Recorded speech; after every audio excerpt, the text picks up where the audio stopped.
Hello, everyone, and welcome to English Pod. My name is Marco. My name is Catherine, and today we've got part 3 of an exciting series we've got for you at the elementary level. That's right. As you may remember, this is a series that we're studying all about a job interview. So in the first part, we just talked about the introduction.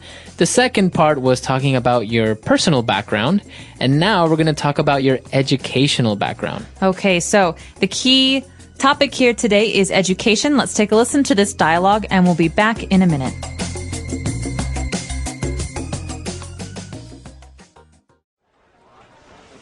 Now, if I look here, I see that you completed a BA in English. Yes, that's right. After graduating from high school in New York, I attended York University in the UK. My major was English, and my minor was business. I completed my BA in 2004. Yes, I'm pleased to see that you also got a distinction. Yes, that's right. I've always enjoyed studying. My friends say I'm a bit of a bookworm, but my father always pushed us to succeed at school. Well, it looks like his encouragement paid off, Rebecca. So how about extracurricular activities at university?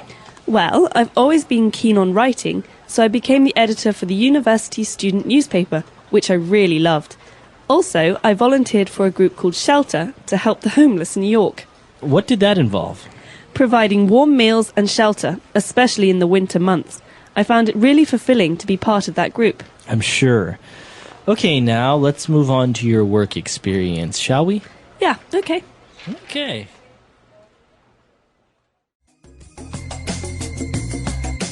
All right, we're back. So the girl was talking about her education, about her university, and she talked about some very interesting words. So why don't we take a look at those and language takeaway? Language takeaway. So, at the very beginning, Mr. Parsons, who's the interviewer here, asks Rebecca about her background and says, I see that you completed your BA in English. Okay, so we have an acronym there, a BA.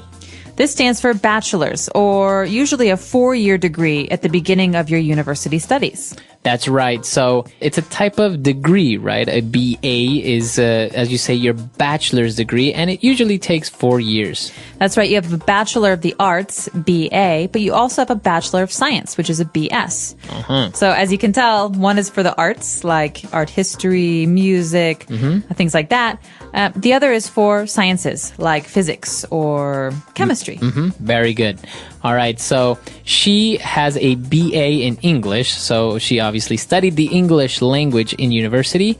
Then she moved on to talk about her major and minor. That's right. So, as you know, a degree is not just a degree in the arts in general, but it usually has a focus or an area of focus. So, her area of focus, her major was English. This is the most important part of her studies. So many of her courses, most of her courses at university were in English. That's right, but she also has a minor in business studies. Okay, that means she also studied business and business studies. That's not as important as her English studies, but it was very much a part of her degree. So let's say that when she was studying in university, 70% of what she studied was related to her major, English. And maybe 30% was her minor, was business studies. That's right. And she goes on to talk about herself and her friends who describe her as a bookworm. This is a really nice adjective and very common in English. That's right. So if you are a bookworm or you describe yourself as a bookworm, it means that you like to study a lot. You like to read a lot of books. So bookworm is just like what you said, is someone who really likes to read, someone who's always reading, maybe someone who lives in the library. So that's why you call them a bookworm. They live in the library or they read a lot of books. All right, so that's the noun bookworm. Now moving on to other parts of university. When you're studying, you're not only studying English or sciences and things like that. Sometimes you also do other activities or other things. That's right. So you have your schoolwork, which is during school. It's English and business studies for this woman, Rebecca. But you also have what you do outside of school. This is called extracurricular activities. So that's a long word, extracurricular. That's right. So extracurricular means it's not in the curriculum, right? That's right. It's outside of school. So it's not really like a specific subject or something that's related to your studies. If you don't do extracurricular activities, it's okay, right? That's right. A lot of people don't do any extracurricular activities, but many people do. For example, writing for the school newspaper or playing soccer. Exactly. So those are extracurricular activities. Anything that you want to do in university apart from studying, playing soccer, writing, etc. And it's not just university. You can do these in high school as well. Okay, very good. So those are the words that we have picked out for you today. I think they're very specific to education. And I think we should go back, listen to the dialogue again, and we'll be back in a bit with Fluency Builder. Now, if I look here, I see that you completed a BA in English. Yes, that's right. After graduating from high school in New York, I attended York University in the UK. My major was English and my minor was business. I completed my BA in 2004. Yes, I'm pleased to see that you also got a distinction. Yes, that's right. I've always enjoyed studying. My friends say I'm a bit of a bookworm, but my father always pushed us to succeed at school. Well, it looks like his encouragement paid off, Rebecca. So how about extracurricular activities at university? Well, I've always been keen on writing, so I became the editor for the university student newspaper, which I really loved. Also, I volunteered for a group called Shelter to help the homeless in New York. What did that involve? Providing warm meals and shelter, especially in the winter months. I found it really fulfilling to be part of that group. I'm sure. Okay, now let's move on to your work experience, shall we? Yeah, okay. Okay. All right, we're back. So now let's start off with our first phrase on Fluency Builder. Fluency Builder.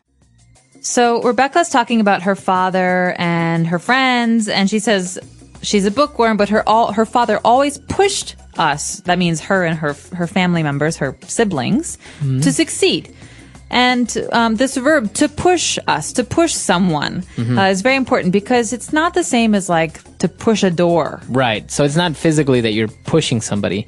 It's actually to motivate somebody or to inspire someone to become better at something. That's right.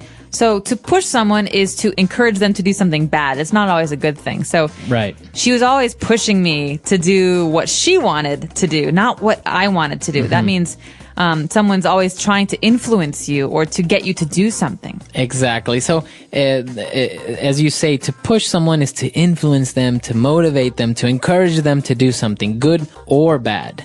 Well, and Mr. Parsons agreed with her dad's encouragement, and he said, well, it really paid off. Okay, this is a great verbal phrase, to pay off.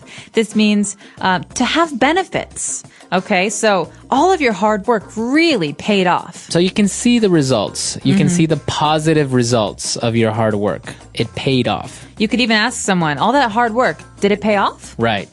So that you're basically asking, was it worth it? Yeah. Okay, to pay off. And, well, when she was talking about extracurricular activities, she said she was always keen on writing. Now, I think this is more common among British people to say you're keen on something, but it basically means to like. So remember the phrase keen on. This is the preposition here, keen on. I'm keen on writing. So can you say that you are keen on someone?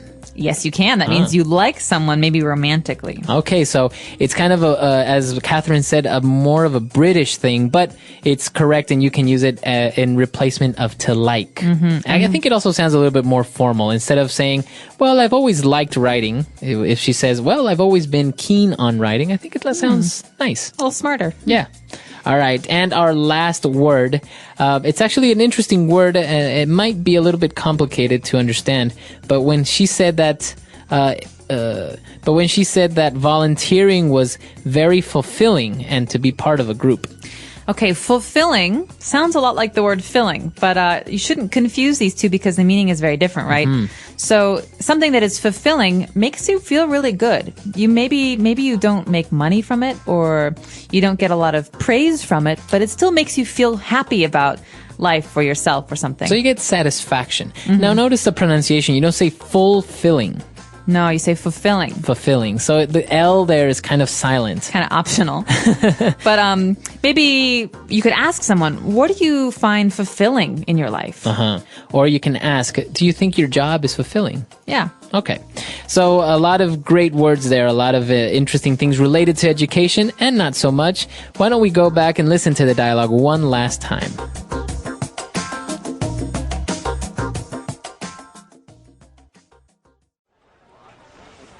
Now, if I look here, I see that you completed a BA in English. Yes, that's right. After graduating from high school in New York, I attended York University in the UK. My major was English and my minor was business. I completed my BA in 2004. Yes, I'm pleased to see that you also got a distinction. Yes, that's right. I've always enjoyed studying. My friends say I'm a bit of a bookworm, but my father always pushed us to succeed at school. Well, it looks like his encouragement paid off, Rebecca. So how about extracurricular activities at university? Well, I've always been keen on writing, so I became the editor for the university student newspaper, which I really loved. Also, I volunteered for a group called Shelter to help the homeless in New York. What did that involve? Providing warm meals and shelter, especially in the winter months. I found it really fulfilling to be part of that group. I'm sure. Okay, now let's move on to your work experience, shall we? Yeah, okay. Okay.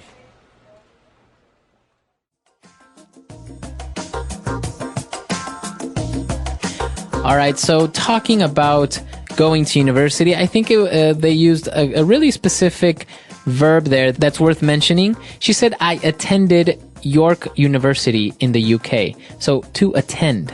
That's right. So you can say I studied at York University, but the more formal way of saying that I was a student at York University is to say I attended that school. So to attend means to be a student at that place. Okay. And what about you, Catherine? Did you participate in any extracurricular activities back in college? I did. I participated in a lot of extracurricular activities. I was in the orchestra at my university, and I played in a lot of musical groups. I also was in a discussion group for politics. Oh, wow. And the India-Pakistan dialogue group. And I was in a number of different film clubs. So we would talk about film. And I even helped out at the TV station for my university. Oh, wow. The university had a TV station. Yeah. So all of it was student directed. So basically the students controlled the TV station. That's really interesting. I think these types of extracurricular activities are, as many as these, are maybe not as common in other places, or maybe they're a little bit different. I know, for example, in the U.S. you have all these political ones and a lot of sports and things like that, but you also have very strange, far ones like I don't know, like there's a cooking club, and there's even like a gardening club. I've heard astronomy club. There's all types of extracurricular activities. Well, what's really nice about a lot of American universities is that there are many, many resources that students can use. And so maybe the reason there's a cooking club is because there are massive kitchens that the students can use to cook food and experiment, and even teachers and professors sometimes come to help. So it's a really nice environment because everyone's teaching each other. Right. No, it's very, very interesting. And we're actually curious to know how universities work in your country. Are you able to have a minor in a subject? Because many universities don't offer this option. Right. They just have one major and that's all. Right. Or maybe are you able to participate in extracurricular activities? Like sports or radio or writing? Let us know. Our website is englishpod.com. All right. So we'll see you guys there. Bye. Bye.